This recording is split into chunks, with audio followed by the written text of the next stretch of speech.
with Professor Nyame, Professor of Geology at the F-Science Department, University of Ghana, Lagos. Prof, good morning. Yeah, fine morning. Thank you for having us at such a very short notice. It's a pleasure. Prof, this is a wide initiative to profile personalities we believe are pushing the mining and petroleum industry forward in both academia and industry as well, and research, and to show them to the world that these are our champions of change, and we want everybody to learn from their experiences to move the industry forward. So we are here with you. We'll be very happy if you tell us a little about your background and how it all began. Well, I schooled at the University of Ghana, but I'm actually from the Western region. Yeah, specifically I was born at Asankra, Bremen, but I actually come from Sompre, between Asankra and Seshibekwai. So I did my undergrad, studies here at Legon, and then was here as a teaching assistant for some time, then did my graduate studies outside, came back, and have been here ever since. So in short, that is the story. Teaching, doing research and other things in geology and related, mining, environment and other things, small scale mining, large scale mining, etc. Of geology, how did you get in? Did you have prior knowledge, or it was, let me try and see how geology brings? At the secondary school level, in Ghana, people have very little knowledge about geology. Yes. You rather do geography, and you don't have any knowledge whatsoever of geology. Yeah. But coming back to Legon, if you do science, then there are various options. Oh, okay. So you get to know it for the first time. I didn't even choose geology, didn't know anything about geology, but it so happened that I ended up doing geology eventually, and I've enjoyed it ever since. So. Looking back, way back, what is it that you have observed? Is the industry really using the expertise from academia a bit? Is the industry looking at the research done in academia? Are we tying it in? Yes and no. We as a nation, it's not only limited to Ghana, in most of the developing countries, we tend to dwell more on the theory rather than the practice. Very little of the practical aspects, with regard to industrial practices, would normally be done at the universities. So yes, academia and the industry do have some relationships, but probably not as much as you would find elsewhere in the advanced countries where the two go hand in hand. Industry depends heavily on academia. Academia also depends heavily on industry, especially for sponsorships, and other resource requirements. Equipment, sponsorships, scholarships, etc. But in a way, that's why I say yes and no. You wouldn't find, for example, in terms of equipment, we are limited. Industry sometimes, does it part. They do provide, opportunities for students to do attachments. They employ, some of the students or graduates. Of course, they utilize, as I said, the people that go out from the universities. But that question to have to tie in with, is industry expanding fast enough to be able to take out most of these graduates? Certainly no. That also depends on the cyclic nature of the performance of the industry worldwide, globally. So that's why I said probably yes and no. Yes, there are some kind of interactions. No, because one would have expected far more, but we cannot blame either of the two. Were you looking at coming this far? Pardon? Were you looking at coming this far way back in the days? Probably not.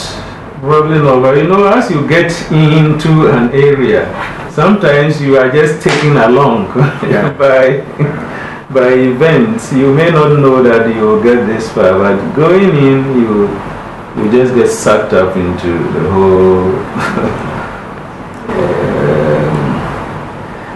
the whole effort, and then you just go on and on and on. Yes. So probably, I mean, you've really achieved a lot. I mean, I got to know you way back before I even thought about going to do geology in the first instance. Should I want to talk about your highlights and achievements? I think I can talk a lot about that. Would you want to tell us at least some of your most important highlights? You mean in academia? Yeah, academia, and then well, academia, I wouldn't limit it to myself only. You know, they say that people who have gone far would normally have one, been helped by others. Exactly. So our tutors and our professors who prepared us, Alhaji Idrisu, the late Mensah, you know, former department, late Mr. Mensah, Gazy, you know, all those lecturers, Prof Nyame is still here, you know, and all the people. There's another man that I've forgotten the name. He was Bill. He was in Zambia, I think, and then he died, I understand, a few years back. They all helped us a lot. Mr. Banning, he also taught me here part-time, and who else? So another person who was also Dr. Isafante, what is his name? Anna York. Okay, so they helped us a lot, gave us, you know, the rudiments of geology, and they made us to enjoy the course. So personally, in terms of achievement, teaching, yes, so many students would have passed through our hands, and then also other contributions, you know, in Commonwealth or to the university. But I wouldn't say I've achieved much as such. It's just part of the job, going in to help, to teach, to do research, and that kind of thing, and we still do.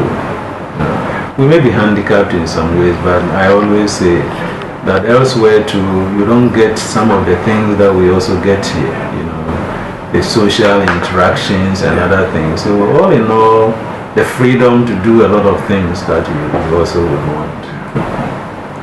Standards, academic standards.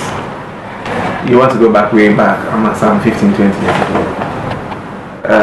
And now, are we there yet? Are we of age, or are we still marking time? To me, a lot of things in this world are relative. That means we don't have things that may be stagnant, as it were, you see. So you have to have, we can have standards, yes, but standards may not be absolute. Our time, you know, we spent about, let's say, 5 years in secondary school, 2 years in sixth form. So by the time you came to the university, one, you were matured. Is that okay? And two, there were a lot of things that you would have done in those 7 years. Now they spend, 3 years at the JSS, 3 years at the SS. Is that okay? And then they come. So in terms of age and other things, they are not as matured as we were. Is that okay? And then also the course content may not also be the same. So when it comes to standard, yes, a lot of people say that standards may have fallen, but they also forget that things have changed. Is that okay?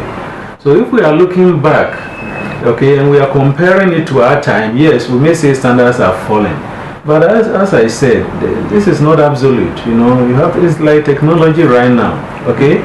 Our time, very few people had even cars on campus, computers, cell phones. So, you know, I don't remember anybody having cell phone, any student, let alone the lecturers never had, let alone students. But now look, and even as we speak now, we are still teaching using most of the conventional things to still teach. But elsewhere you go, all the notes, everything is done on laptops and others. Is that okay? So notes are sent out, people read it. They don't even write on the board anymore. So So when they talk about standards are falling, I would say, what are we comparing with? If we compare with the past, as I said, in the past, the ages, okay, at which these guys, we were there, completely different from now. So you realize that some of the things that we were doing in secondary schools, those are the same things that people are doing now, okay? So that does not mean that standards per se, if we are comparing to the past, yes. But as I said, what are the various, okay, characteristics? What are the various yardsticks that we measure these things? Is that okay? Most of these guys, they go out, once you teach them to do things, some of them come perfect. Yeah, that's true. Okay, so I don't look at it in the context of so standards are falling so much as of a problem. Okay, if you are comparing to the past, yes. But in the past, we also didn't have certain opportunities. They have some opportunities now. Okay, so in a way, I don't see that as too much of a problem. As a nation, we should realize that we can have benefits and other things, advantages and disadvantages of whatever may come across. It's only trying to maximize the best out of the situation. That's my view. What's been your inspiration all this work? Your motivation all this work? Oh, my motivation is, personally, I like people. Okay, I like people. So that has been my motivation. When people are satisfied, I'm also satisfied. Okay, and so in whatever situation, that's how I look at it. Okay. Is it fair to say your people-centeredness has been your strength as well? Sure, sure. A lot of people, if you are working with people, human beings are very complex. Yeah. Many people may not necessarily be what you think they should be, but it's part of nature. So yes, that has been my motivation, greatest motivation. And then helping others, assisting other people. Prof, you've really been following the industry along the years. Are you seeing a bit more professionalism in the industry now, or do you think times have changed? The industry has moved on. Compare us to the current industry hubs, especially in mining, Australia, South Africa, Canada. Compare them now. Are you thinking with Ghana? Yeah, with Ghana. Are you thinking we should be somewhere else, or we are okay where we are? Are we there? Once again, I'm the type who normally wouldn't want to fault a situation just because things are happening elsewhere. Okay, yes, we have to take our particular situation into consideration. Okay, we have, as a nation, and we haven't had the benefit of one, more or less manufacturing the tools. Is that okay? That we normally would use in the industry. So most of these things are brought from outside. Is that okay? Yeah. We haven't also, done so when it comes to the technological aspect. Now we don't also control the global price or pricing mechanisms. Is that okay? So no matter how hard you try, you may also have something somewhere that you have to contend with, whether you like or not. And so yes, as a nation, the mining industry has not probably focused so much on areas that we could, as it were, have had some strengths. Is that okay? Where we can say maybe as Ghanaians or as West Africans or as Africans, we have particular strengths in this area. The major strength that we have is the resource. Is that okay? But apart from that, okay, and maybe the natural resource itself and then the human resource also.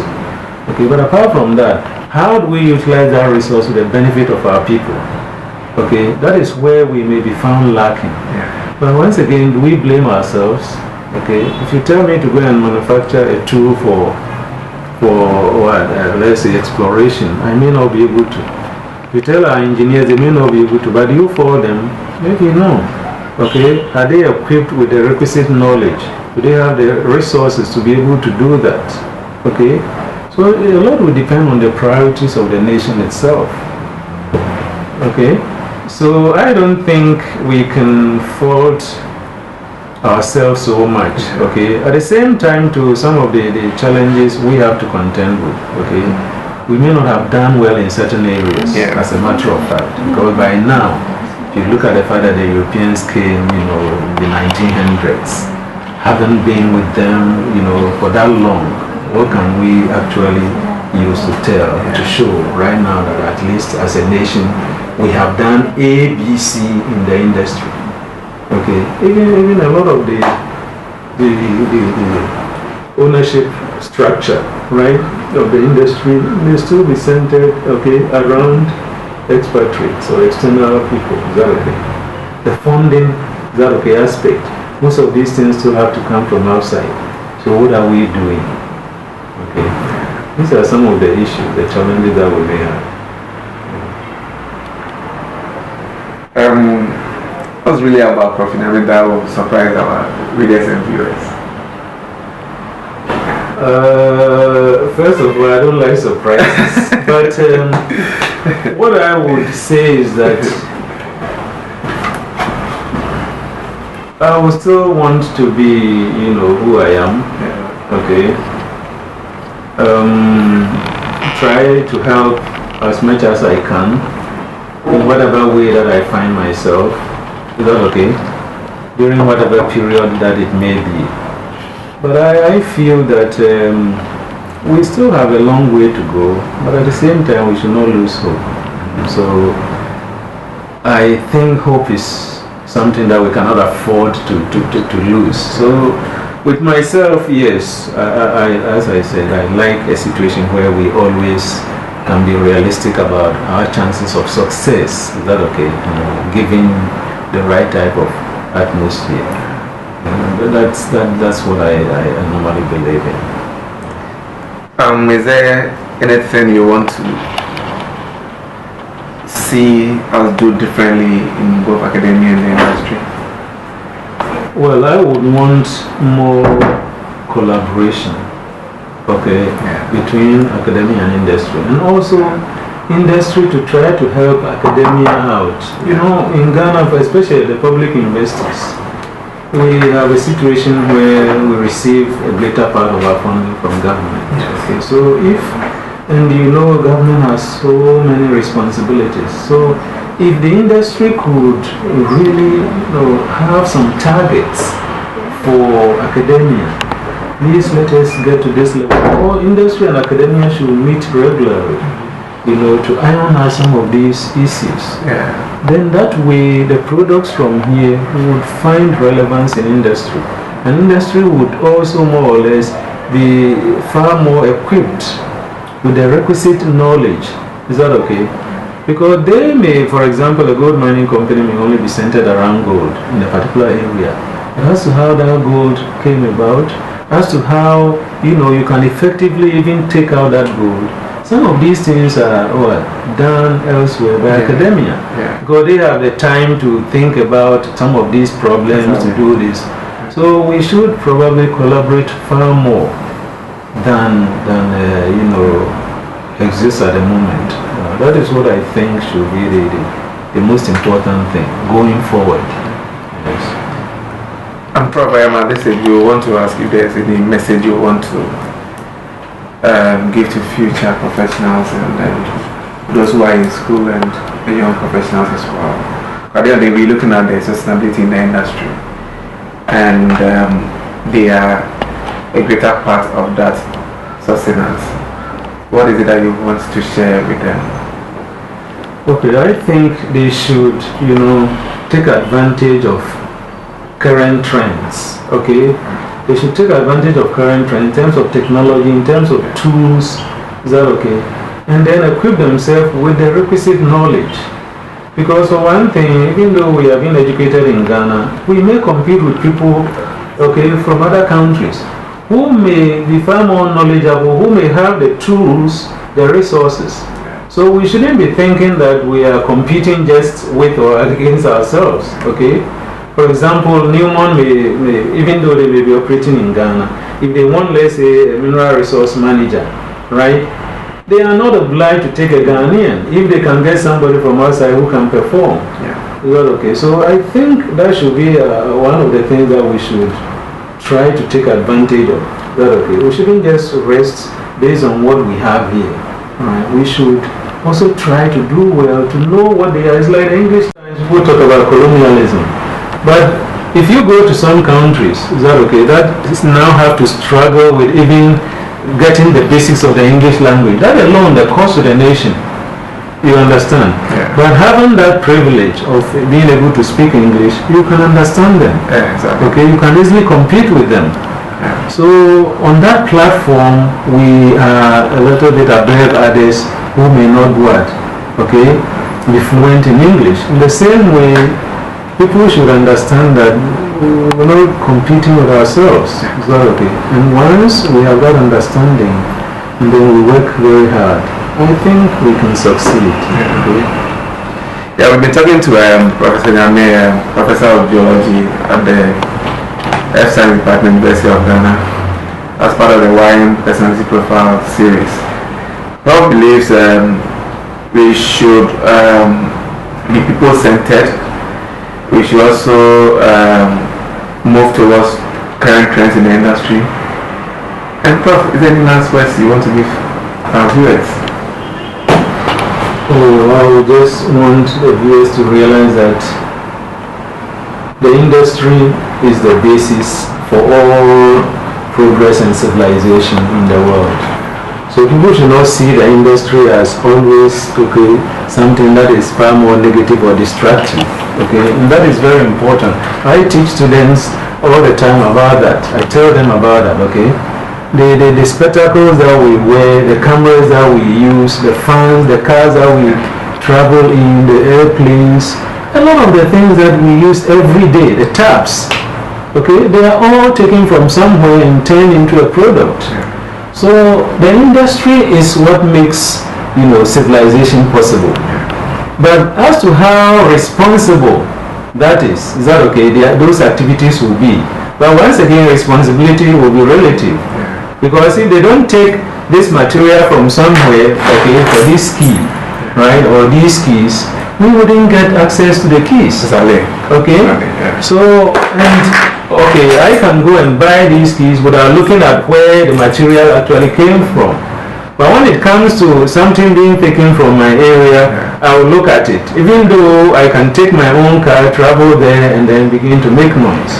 But I forget that the materials, that were used to manufacture that car came from somewhere. So people should see the industry that it is a necessity for life. Just as we have oxygen being a necessity for life, industry is also a necessity for life. There is no way that any civilization can go without mining. No way. Thank you very much, Prof. Thank you so much for having us.